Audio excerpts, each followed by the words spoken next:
और इसी के साथ हम अपनी इस चर्चा के सिलसिले को आगे बढ़ाएंगे। हमारे साथ अब चर्चा में शामिल होंगे पुरंदर मिश्रा जी, हमारे साथ होंगे, विधायक हैं।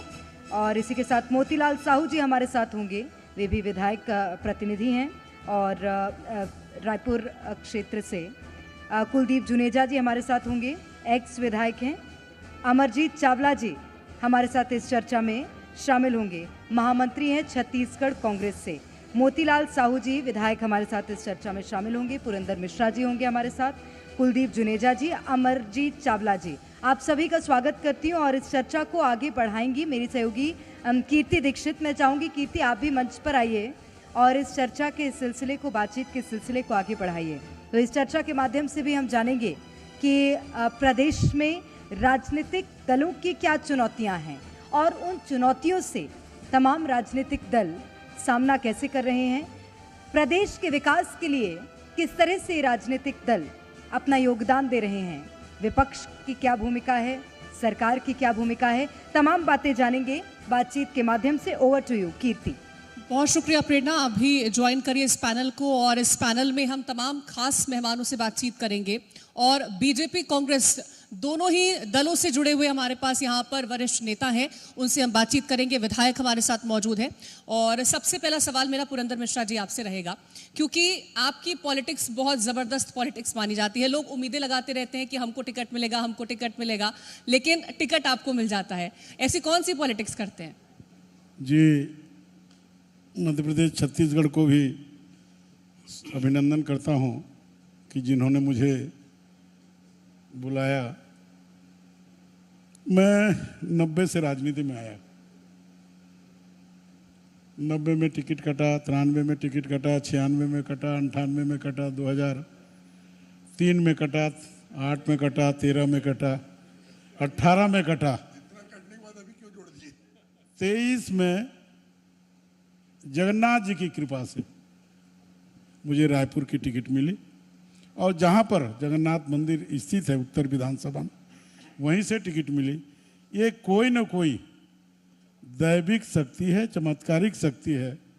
या जगन्नाथ जी मुझे रायपुर से बाहर विधायक बनाना नहीं चाहते थे, क्योंकि यदि मैं बसना में चुनाव लड़ता तो मैं रोज आता, हफ्ते में जाता, हफ्ते में आ जाता, तो भगवान के कार्यकर्ता के रूप में उनका सेवा नहीं कर पाता। तो जगन्नाथ जी ने नरेंद्र मोदी जी के कान में, अमित शाह जी के कान में, हमारे बड़े नेताओं के कान में कुछ फुसफुसाहट करके बोला कि पुरंदर को रायपुर उत्तर दे दो, क्योंकि मेरे को दक्षिण भी दे सकते थे, पश्चिम भी दे सकते थे, ग्रामीण भी दे सकते, उत्तर ही क्यों दिए? क्योंकि उत्तर देने के लिए कोई प्रश्न करने वाला नहीं था। तो ऐसा कोई मंत्र है तो फिर तो कुलदीप जी को भी मंत्र देना चाहिए ऐसा वाला, ताकि उनके भी पक्ष में चीजें काम कर जाएं। क्या लगता है क्यों नहीं काम कर पा रही कुलदीप जी? आपको टिकट मिलता है लेकिन उसके बाद भी चीजें अटपटी हो जाती हैं, क्यों ऐसा लग रहा है? नहीं, कुलदीप जी को लगा पुरंदर भाई बहुत धक्का खा चुका है तो मैं ही बैठ जाता हूँ, बोल के वो थोड़ा बैठ गया। कुलदीप जी, देखिए, कांग्रेस पार्टी ने मुझ पर 4 बार विश्वास किया, 4 बार कांग्रेस पार्टी ने मुझे टिकट दी और इस बार भी चुनाव हम सब लड़े। लेकिन अब परिस्थितियां कुछ ऐसी हुई कि कांग्रेस के रायपुर के 7 विधायक और सरगुजा के सब विधायक, सभी लोग हारे हैं। अब क्यों हारे, क्या हारे, किसके कारण हारे? अब भगवान जगन्नाथ जी हमको हराए ये बोल रहे हैं। अब जो भी भगवान जी के बारे में तो कुछ बोल नहीं सकते। भगवान जी जिसको भी आशीर्वाद दिया उसको हम लोग भी मान लेंगे। तो जगन्नाथ जी को आशीर्वाद आदरणीय पुरंदर जी को मिला तो हम भी भगवान जगन्नाथ जी के चरणों में फिर से प्रार्थना करेंगे अगली बार हमको देना। चलिए, शुभकामनाएं हैं और उम्मीद भी है कि आपकी प्रार्थना स्वीकार होगी, हालांकि पार्टी के ऊपर है। अमरजीत जी, सवाल मेरा आपसे है। मैं सर सच बता देती हूँ, जब मैं ऊपर आप लोगों से चर्चा के लिए आ रही थी उससे पहले तृप्ति ने मुझे बोला था कि इस पैनल में तुम्हें बहुत मजा आने वाला है चर्चा करने में। अमरजीत जी, कांग्रेस पार्टी की क्या चुनौतियां हैं जो आप इस वक्त महसूस कर रहे हैं अभी? देखिए, चुनौतियां तो वैसे कुछ भी नहीं है, लेकिन एक पक्ष ये भी होता है कि जब चुनौतियां होती हैं तभी लड़ने का मजा आता है। जब मैदान खुला हो तो लड़ने का मजा भी नहीं आता। चुनौतियां हैं निश्चित तौर पे, क्योंकि विचारधारा की लड़ाई है। एक तरफ हमारी अपनी विचारधारा है जो देश की स्वतंत्रता से लेकर अभी तक हम अपनी विचारधारा पे चल रहे हैं, उस मूल्यों को लेकर चल रहे हैं जिसमें सभी धर्म, सभी समाज, सभी वर्ग के लोगों को समान दृष्टि से आगे बढ़ाने का, सभी वर्ग के लोगों को, गरीब हो, अमीर हो, मजदूर हो, किसान हो, व्यापारी हो, हमारी बहनें हो, हमारे युवा साथी हो, सबको नौकरी मिले, रोजगार मिले, उस भावना के साथ हम आगे बढ़ते हैं। तो निश्चित तौर पे जब आप सच के साथ आगे बढ़ते हैं तो राम भगवान श्री राम को भी चुनौतियों का सामना एक मर्यादा पुरुषोत्तम बनने के लिए करना पड़ा था। तो वो चुनौतियां हैं, एक तरफ झूठ है, एक तरफ गोडसे की विचारधारा है, एक तरफ हमारी गांधी की विचारधारा है। तो हम उन चुनौतियों से घबराते नहीं हैं, क्योंकि कांग्रेस पार्टी का जन्म ही स्वतंत्रता संग्राम के आंदोलन की कोख से हुआ है। तो निश्चित तौर पे जो लोग अंग्रेजों से नहीं डरे वो अन्य चुनौतियों से डरने का तो प्रश्न ही नहीं उठता। पर फिर भी राजनीति है, राजनीति में हम किसी भी चीज को कमतर नहीं आंकते। चुनौतियां हैं, उसका सामना कर रहे हैं, पर अंत में सच्चाई की जैसे जीत होती है वैसी हमारी भी जीत होगी। बिल्कुल, तो अंत में सच्चाई की जीत होती है। बात यहाँ पर आ गई विचारधारा को लेकर के भी। मोतीलाल साहू जी, मेरा सवाल आपसे रहेगा, आप साहू समाज से आते हैं और साहू समाज का जो बहुत बड़ा दबदबा माना जाता है कि बहुत बड़ा दबदबा है, क्या लगता है क्या चुनौतियां हैं? क्योंकि आप कांग्रेस का भी हिस्सा रह चुके हैं, फिर उसके बाद आप बीजेपी का हिस्सा रहे, भूपेश बघेल के अगेंस्ट आपको उतारा गया, एक और बड़ी जिम्मेदारी अब आपको मिली। क्या लगता है क्या चुनौतियां हैं अभी? देखिए, राजनीति के माध्यम से सेवा करना ही उद्देश्य है। समाज का भी मैंने सेवा किया, समाज के क्षेत्र में मैंने प्रदेश साहू समाज का अध्यक्ष भी रहा, राष्ट्रीय स्तर में भी मैंने पदाधिकारी रह करके पूरी राष्ट्र की, समाज की नेतृत्व किया है। और उसके बाद राजनीतिक दृष्टिकोण से मैंने, जैसे आपने कहा कि कांग्रेस में भी मैं था, तो मुझे ऐसा लगा कि कांग्रेस की विचारधारा से जुड़ करके मैं समाज की, जनता की सेवा नहीं कर पाऊंगा। इसलिए मुझे लगा कि भारतीय जनता पार्टी एक ऐसी पार्टी है जो राष्ट्रवादी विचारधारा को लेकर, कार्यकर्ताओं को लेकर, जनता को विश्वास में लेकर के ये काम करने वाली पार्टी है और किसी परिवारवाद से हट करके एक राष्ट्रीय विचारधारा से जुड़ करके काम करने वाली पार्टी है। तो मैं भारतीय जनता पार्टी में आया और मुझे सम्मान भी मिला और कार्यकर्ताओं का स्नेह भी मिला, जनता का प्यार भी मिला। और इसी के चलते मुझे पार्टी ने मुझ पर इतना भरोसा किया कि पाटन विधानसभा क्षेत्र में रायपुर से रहते हुए भी वहाँ मैं चुनाव लड़ा। मुझे हार का सामना करना पड़ा, लेकिन फिर भी दोबारा मुझे पार्टी ने इस रायपुर ग्रामीण विधानसभा क्षेत्र से प्रत्याशी बनाया और इस बार जनता का आशीर्वाद मिला और मैं आपके बीच में आज सबके आशीर्वाद से विधायक के रूप में।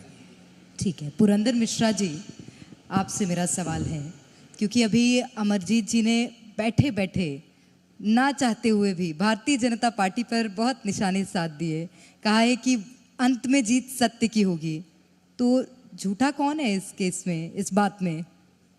देखिए, ये अमरजीत हमारा छोटा भाई है, बहुत सारा चीज़ अभी सिखाना पढ़ाना बाकी है। सत्य की तो जीत होगी ही, और सत्य में दुनिया टिका है।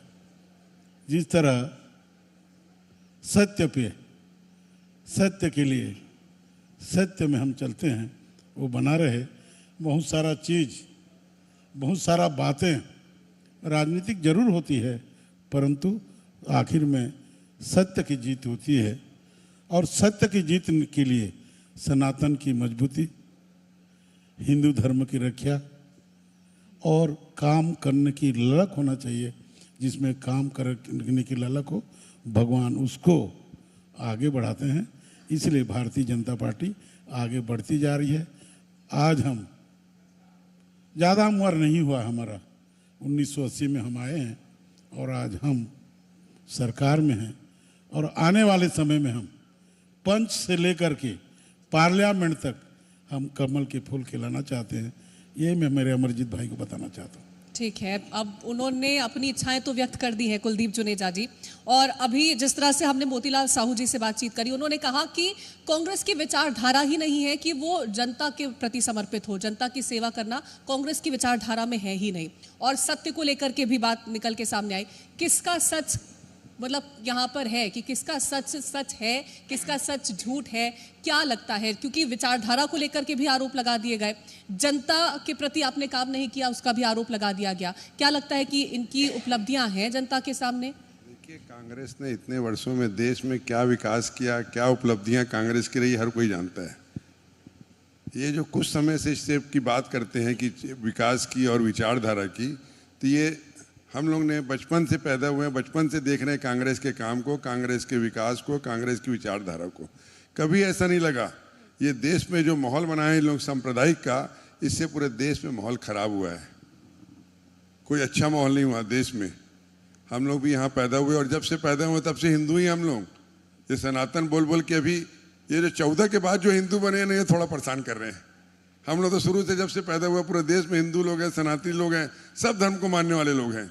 लेकिन ये 14 के बाद वाले जो है ना, ये थोड़ा सा बहुत परेशान कर रहे हैं। हिंदू हिंदू की बात करके, सिर्फ हिंदू और मुस्लिम की बात करके परेशान करते हैं। ऐसा कोई नहीं है, देश में सब समाज के लोग अच्छे बुरे सब में रहते हैं। क्या हमारे समाज में बुरे नहीं है, इनके समाज में बुरे नहीं है, इनके समाज में बुरे नहीं है? अपराध जो भी करता है, जो अपराधी रहता है, उसको भय रहना चाहिए शासन का, प्रशासन का। किसी एक समाज के ऊपर पर्टिकुलर दबाव बनाना या किसी एक समाज के लिए लड़ना, ये उचित नहीं है। अगर कोई सिख गलत है, समाज का गलत आदमी है, तो अपराधी है, तो उसके ऊपर भी शासन को ऐसी, कोई भी समाज का आदमी हो, कहीं पर भी हो। लेकिन ये सब देश में अभी जो माहौल बना रहे ना, तो ये सब भारत माता की जय बोल बोल के भारत माता की आप वो नहीं हो गए। हम लोग भी भारत माता को मानते हैं, भारत माता के साथ हैं, लेकिन हम लोग ये बोल बोल के सिर्फ भारत माता की जय के लोग बनना चाहते हैं, ऐसा नहीं हो सकता। देश में प्यार मोहब्बत रहना चाहिए। सवाल में थोड़ा और ऐड कर देश देती में हूं। प्यार मोहब्बत रहना चाहिए, देश में सबका आपस में भाईचारा रहना चाहिए, तभी देश आगे बढ़ता है। नहीं तो देश पीछे जाएगा, इसमें कोई दो मत नहीं, देश पीछे जाएगा।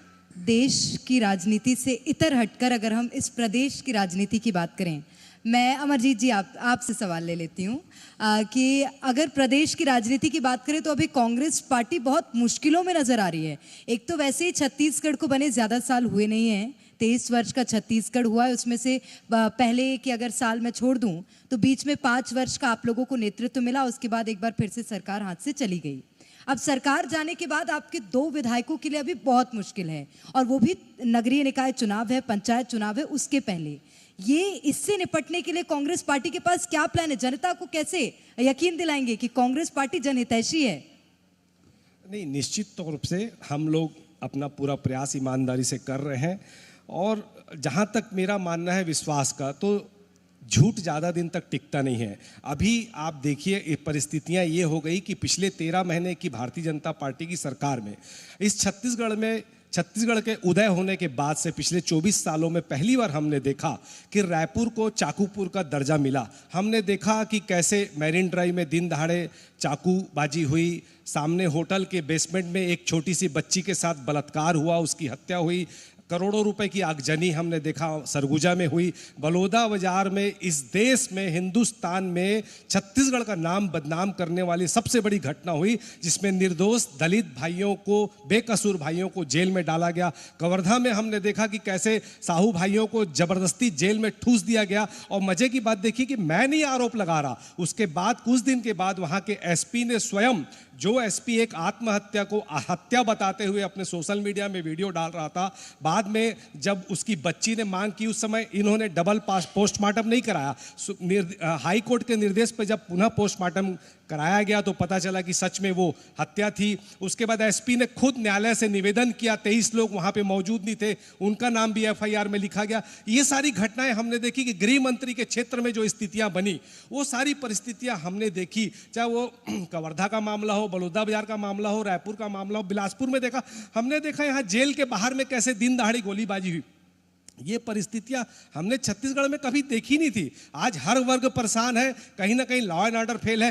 13 महीने में विकास के सिंगल कार्य जो है छत्तीसगढ़ की सरकार ने नहीं किए हैं। आज स्थिति ये हो गई कि मंत्रिमंडल का विस्तार नहीं कर पा रहे ये लोग, लगातार भ्रष्टाचार हो रहा है। भारतीय जनता पार्टी में गुटबाजी अपनी चरम सीमा पर है, उसका खामियाजा बृजमोहन अग्रवाल को भुगतना पड़ा। एक काबिल मंत्री था, उसको उठाकर सिर्फ इसलिए लोकसभा में भेज दिया गया ताकि गुटबाजी को समाप्त किया जाए। और उसके बदले देखिए आप, वही सुनील सोनी की टिकट काटी गई कि ये काबिल नहीं है लोकसभा में, उसी सुनील सोनी को विधानसभा का टिकट दे दिया। बहुत सारे आरोप लगाए मोतीलाल साहू जी। अभी तो साहू ये समाज को परिस्थितियां जो लेकर बन के रही भी है उससे प्रताड़ित पता किया चल रहा गया, है। इसका भी आरोप लग रहा है। बलौदा बाजार की घटना हो, कवर्धा की घटना हो, चाकूबाजी की वारदातें इतनी ज्यादा बढ़ गई हैं। हमने बहुत ऐसी खबरें देखी हैं कि लगातार चाकूबाजी की घटनाएं सामने आती है। कैबिनेट विस्तार को लेकर के है और गुटबाजी को लेकर के भी बहुत सारे आरोप हैं। क्या वाकई में बीजेपी सब दिखा रही है कि सब अच्छा चल रहा है, सब चंगा चल रहा है, लेकिन है नहीं पार्टी के भीतर और संभल नहीं रहा है छत्तीसगढ़?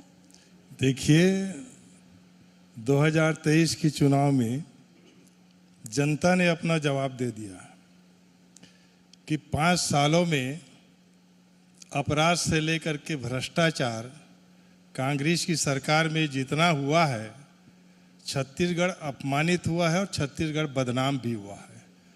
लोगों के नज़र में पूरी देश में छत्तीसगढ़ को अपराधगढ़ कहने लग गए थे और ये उसी का असर रहा कि सरकार बनने के बाद विष्णुदेव साय जी की सुशासन के कुछ असर तो रहेगा ही, उसको नियंत्रण करने में कुछ वक्त जरूर लगा।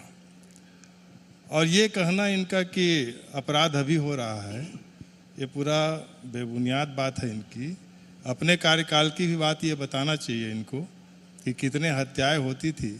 रक्षाबंधन के दिन 2 बहनों का बलात्कार हो जाता था। तो ऐसे अपराध और भ्रष्टाचार तो अभी इनके, आपने कहा कि सलाखों के पीछे है इनके नेता और इनके अधिकारी कांग्रेस के समय के, ये तो प्रमाणित है। पीएससी में जो घोटाला हुआ था, जिसको पूरी एक नवयुवकों में एक विश्वास खत्म हो चुका था कि अब हम पढ़ें तो किसके लिए पढ़ें, क्योंकि अमीरों की, पैसे वालों का बेटे का होना है या फिर अधिकारियों का बेटे का सिलेक्शन होना है या फिर किसी नेता के बेटे का होना है। अब वो जा करके जब हमारी सरकार ने, विष्णुदेव साय जी की सुशासन ने ऐसे जो करामात किए थे उनको अंदर किया, तो युवाओं में फिर से विश्वास जागा है। क्योंकि युवा एक बड़ी ताकत होती है देश की और उनमें अविश्वास पैदा होना। मैं माफी के साथ सर रोकूंगी, अपराध में लगाम लगी है। मुझे लगता है प्रदेश सरकार इस बात का तो दावा ही नहीं कर सकती। अभी मिश्रा जी, आप पीछे देखकर जी मध्य प्रदेश छत्तीसगढ़ आपने बोला, मुझे लगता है इसको पीछे देखने के बजाय आप अपने घर पे टीवी में देखिएगा सर। हम रायपुर की खबरें भी दिखाते हैं, पूरे छत्तीसगढ़ की भी खबरें दिखाते हैं और उसमें अपराध का ग्राफ मैं हर दिन पढ़ती हूँ सर। हमने 10 दिन में बीते 6 से 7 चाकूबाजी की अकेले खबरें मैं बता रही हूँ, हमने पढ़ ली थी। तो आप ये समझिए कि कितना ज्यादा अपराध यहाँ पर बढ़ा है। मरीन ड्राइव जैसे क्षेत्र, रायपुर के विकसित क्षेत्र, आप दुर्ग, जांजगीर और राजनांदगांव की तो बात ही छोड़ दीजिए, मैं वहां भी जा ही नहीं रही हूँ। लेकिन अगर मैं राजधानी की बात करूँ, मुख्यमंत्री निवास है, तमाम मंत्री यहाँ निवासरत हैं, उसके बाद भी कि इस बात से हम नज़रअंदाज नहीं कर रहे हैं कि अपराध नहीं हुआ है, हत्याएं नहीं हुआ है, लेकिन इसके पीछे लगातार कार्रवाइयाँ की जा रही है। सलाखों के पीछे हैं अपराधी और त्वरित कार्रवाई करके 24 घंटे के अंदर उनको हम जेल के हवालात में भेज रहे हैं। तो नियंत्रण लगातार जारी है, पेट्रोलिंग भी लगातार हो रही है। सरकार इस तरफ कड़ी से कड़ी कार्रवाई करने के लिए प्रतिबद्ध है। और पिछले जो सरकार में हुआ है, जैसे इन्होंने कहा कि अभी वादा खिलाफी हुआ है, तो इनको बताना चाहूँगा कि अभी आपने प्रश्न किया था हमारे वरिष्ठ नेता श्री सत्यनारायण शर्मा जी से कि शराबबंदी का क्या हुआ था, 2018 की घोषणा पत्र में था, उसका क्या हुआ था। 5 साल बीत गए, आज भी जवाब नहीं है। कुलदीप तो ऐसे अभी जो हमारी सरकार है, हमने जो एक मोदी जी गारंटी को लेकर के हमने जो विधानसभा में जो वादा किए थे, चाहे महतारी वंदन का हो, चाहे किसानों को देने का विषय हो, चाहे पीएससी घोटाले का, चाहे आवास का विषय हो, चाहे खेतिहर मजदूर का विषय हो, हमने जितने वादा किए थे पूरे वादे हो गए हैं। और छत्तीसगढ़ इन 5 सालों में एक भी विकास का काम नहीं हुआ था कांग्रेस के समय में, फिर से विकास की पटरी में दौड़ निकला है। विकास की पटरी पर एक बार फिर से विकास की पटरी कहाँ दिख रही है? 1.25 साल हो गया सरकार को। छत्तीसगढ़ में लगता ही नहीं कि कोई सरकार नाम की चीज है। आप किसी से भी पूछ लीजिए, बोलते हैं छत्तीसगढ़ में सरकार लगती नहीं। मैंने गलती से एक भारतीय जनता पार्टी के बड़े नेता से पूछ लिया सबके सामने, भाई सरकार कैसे चल रही है आपकी, तो मेरे ऊपर नाराज हो गए, बोले फालतू बात करते हो तुम लोग कांग्रेसी लोग। अरे मतलब इसमें नाराज होने की क्या बात भाई, मैं तो ये पूछा हूँ सरकार कैसे चल रही है। उनका जवाब तो हमको पता चलेगा तब तो बताएंगे ना। ठीक है, मिश्रा जी से सवाल ले लेती हूँ इसी को लेकर। कोई नहीं मालूम, मिश्रा हम जी, कहाँ से बताएंगे। एक मुद्दा था, कुलदीप जी भी जिस तरह से बता रहे हैं, एक मुद्दा था, कांग्रेस पार्टी को बीजेपी ने बहुत घेरा था। हमने वो सत्यनारायण शर्मा जी से भी पूछा, शराबबंदी। अब जब शराबबंदी की बात आती है, मुझे एक ऐप याद आ जाता है, अभी नया नया मुझे लगता है लॉन्च किया है प्रदेश सरकार ने, मनपसंद। ऐसे आप शराबबंदी की ओर जनता को प्रोत्साहित कर रहे हैं, वो भी ऐप का नाम दिया है अपने मनपसंद। मतलब कौन सी ऐसी खामी है जिसको लेकर प्रेरित किया जा रहा है जनता को मनपसंद ऐप के माध्यम से? देखिए, शराबबंदी के लिए या नशा मुक्ति के लिए आपको जन जागरण अभियान करना पड़ेगा। सरकार बंद करे, सरकार चालू रखे, इसमें ज़्यादा महत्व नहीं है। आपको जन जागरण करके बताना पड़ेगा शराब पीना चाहिए कि नहीं पीना चाहिए, नशा करना चाहिए कि नहीं करना चाहिए। हमारे भाइयों ने बताया कि सूखा नशा बिकता है। हमने पिछले 5 सालों में, जनता ने पिछले 5 सालों में कांग्रेस के हाथों बागडोर दिया था। आपने 5 साल तक क्या किया? उसी को ठीक करने में हमको 1 साल लग गया। जैसे हमारे मोतीलाल जी बता रहे थे कि रक्षाबंधन के दिन बहनों का बलात्कार हुआ, शिक्षक दिवस के दिन शिक्षकों का बलात्कार हुआ, तब गृह मंत्री नहीं थे प्रदेश में, तब मुख्यमंत्री नहीं थे प्रदेश में, कोई एक स्टेटमेंट जारी नहीं हो पाया, न जांच की बात हुई। आज बात करते हैं हम, ये तो राजनीतिक है, मैं बीजेपी को अच्छा बताऊंगा, वो कांग्रेस को अच्छा बताऊंगा, लेकिन छत्तीसगढ़ का जन्म से लेकर 24 साल की उम्र तक भारतीय जनता पार्टी ने जो काम छत्तीसगढ़ के लिए किया है वो कोई नहीं कर सकता। हमारे श्रद्धेय अटल जी ने, हमारे पूर्व प्रधानमंत्री जी ने छत्तीसगढ़ को पिछड़ा देख करके नेग्लेक्टेड फील करते थे हम लोग समय जब मध्य प्रदेश में थे। यहाँ का जितना बजट जाता था उसके बजट के अनुरूप कोई भी काम नहीं मिलता था। अटल जी ने तय किया कि मैं छत्तीसगढ़ बनाऊंगा और इस तारतम्य में उन्होंने 3 राज्य नए बनाए, छत्तीसगढ़, झारखंड और उत्तराखंड। आज मैं दावे के साथ कहता हूं इस 24 साल की उम्र में छत्तीसगढ़ भारत के स्तर पे नंबर 1 का राज्य है, चाहे किसी विकास में ले लीजिए। अभी हम जब सरकार में आए हैं, हमको 13 महीना हुआ है, हम एक ही स्कीम की बात करते हैं, इसका जवाब हमको हमारे दोनों भाई दे देंगे तो हम मान जाएंगे। महातारी वंदन हम हर महिला को एकदम से बिना गेप के 1000 रुपया महीना देते हैं, जिसमें हमको 650 से 700 करोड़ रुपया लगता है महीना। लेकिन अब तो युवा ये कहने लगे ना कि आप 1000 रुपए वापस ले लीजिए, हमें नौकरी दे दीजिए, हमें नहीं चाहिए 1000 रुपए। आपको लगता है कि 1000? देखिए, हम तो वादा किए दे रहे हैं। हाँ। कोई बोलेगा नहीं तुम मेरे को महापौर मत बनाओ, विधायक बना दो, 5 साल रुकना पड़ेगा ना। मतलब आप बोलेंगे मैं पार्षद का टिकट मांगा हूँ, टिकट पार्षद का मत दीजिए, विधायक बना दीजिए, तो 5 साल रुकना पड़ेगा ना। मेरा निवेदन है, युवा 5 साल इंतजार करें क्या रोजगार के लिए? करें। युवाओं को तो कांग्रेस सरकार ने घोषणा किया था हम 2500 रुपया देंगे। हाँ, तो भरोसा आप पूछिए ना, आप पूछिए माताओं को 500 रुपया महीना देने की घोषणा की, पूछिए। मेरा निवेदन है कि हमारी राज्य सरकार इस 13 महीने में जो काम किए पिछले कांग्रेसी सरकार ने 5 साल में पूरा नहीं कर पाए। चाहे तो ओपन उसमें डिस्कशन कर लें कि कितना हम किसमें करके हम बना। ठीक है, ठीक है, नहीं जवाब दे दीजिए, कांग्रेस पार्टी जवाब दे दे, क्योंकि कांग्रेस पार्टी पर सवाल पूछ रहे हैं कि कांग्रेस पार्टी ने कुछ नहीं किया। 5 साल में छत्तीसगढ़ की जनता बहुत खुश थी कांग्रेस से, किसी कारणवश से तो चलता रहता है, सरकार आती है जाती है, चलता रहता है, कोई दिक्कत नहीं। लेकिन 13 महीने के उसमें इन्होंने क्या काम किया है छत्तीसगढ़ के अंदर में, कौन सी ऐसी योजना लाई है बेरोजगारों के लिए? शराबबंदी की जो बात कर रहे हैं, जब हमारे समय शराबबंदी की बात करते थे सिर्फ कि शराबबंदी होनी चाहिए, शराबबंदी होनी चाहिए, शराबबंदी। अब जन जागरण की बात करते हैं, अब जन जागरण तो शराबबंदी होनी चाहिए, मैं भी बोल रहा हूँ, लेकिन आपने 2000 करोड़ का जो घोटाला किया उसका क्या करेंगे? क्यों होलोग्राम आपने बदला? होलोग्राम बदल के लोग को जेल में क्यों भेज दिया? वो तो जो आज भारत में विश्व में छत्तीसगढ़ को हंस रहे हैं कि आईएएस ऑफिसर इतना मेहनत से पास करके कलेक्टर बनता है, आईएएस बनता है, उसको आपने जेल में भेजा दिया। आपने प्रताड़ना किया उनको। मैं आपको 2 सर अब सुन तो लीजिए, पक्ष तो सुन लीजिए, कांग्रेस का क्या कहना है इस पर? देखिए, मेरा ये मानना है कि सारी बातें अपनी जगह है। मेरे ख्याल से हम इस पे भी बात कर लेते हैं। आपने अपने घोषणा पत्र में कहा था कि एक मुश्त 3100 रुपये हम देंगे।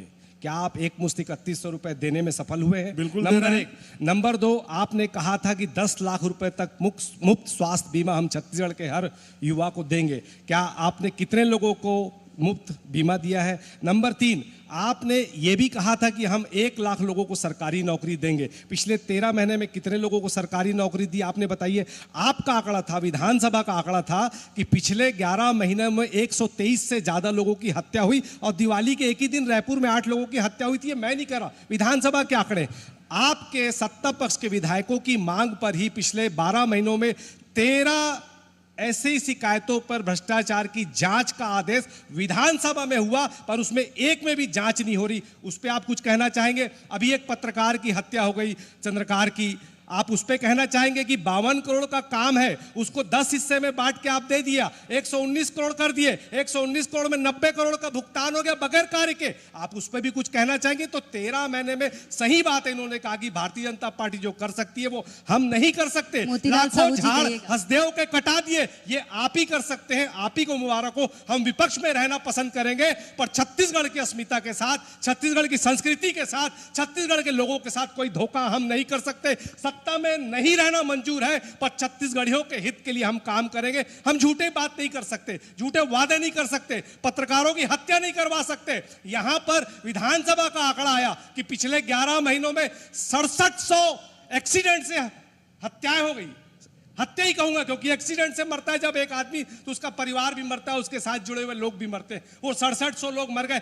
पिछले 13 महीने में विकास के सिंगल कार्य नहीं किए। हाँ, सन्नी लियोनी को जरूर इन्होंने महतारी वंदन दे दिया। इन्होंने घोषणा की थी कि महतारी वंदन योजना हर महिला को देंगे, उसमें भी नियम कायदा जोड़ दिए लोग, और सिर्फ 70 लाख महिलाओं को दे रहे, और बाकी की जो 60 लाख महिलाएं हैं उसको कौन देगा? तो झूठ बोलना, बार बार बोलना भारतीय जनता पार्टी की पहचान है। ये इन्हीं को मुबारक हो। मोतीलाल साहू जी, फहरिस्त थमा दिए आपको जी, कमियों की, खामियों की। जी अमरजीत जी, बात बहुत ही स्पष्ट है।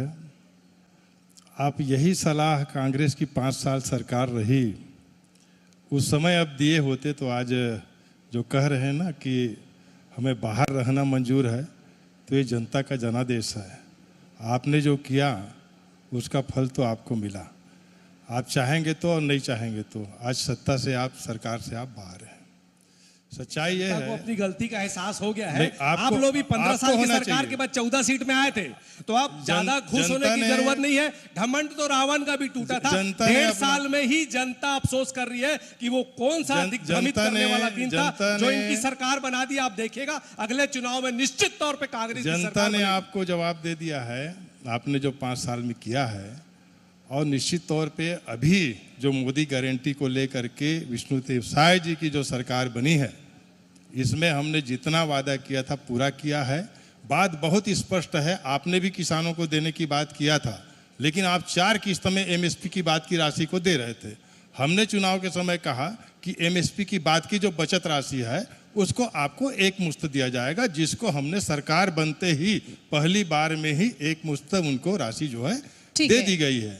तो ऐसा कहीं कोई विषय ही नहीं है जो, और डेवलपमेंट की बात कहें तो मेरे अकेले विधानसभा में मैं आपको बता दूं, एक दूसरे पर आप लोग लगा रहे हैं, लेकिन अब जिस तरह से दावा ये किया जा रहा है कि 1 साल की सरकार रही है, जनता समझ गई है, अब जनता अगले चुनाव में कांग्रेस पर भरोसा करेगी। अगर नहीं करती है तो कांग्रेस इसके लिए भी तैयार है कि वो विपक्ष में बैठने को तैयार है, लेकिन हम जनता के हित में सोचेंगे। अब जनता के हित में बीजेपी सोच रही है कि कांग्रेस सोच रही है, वो जनता खुद तय कर लेगी। फिलहाल बहुत शुक्रिया है आप सभी का हमारे साथ इस मंच पर जुड़ने के लिए, और पक्ष विपक्ष की बात हमने आप तक पहुंचाई, और इसी तरह से इस कार्यक्रम को हम आगे भी जारी रहेंगे।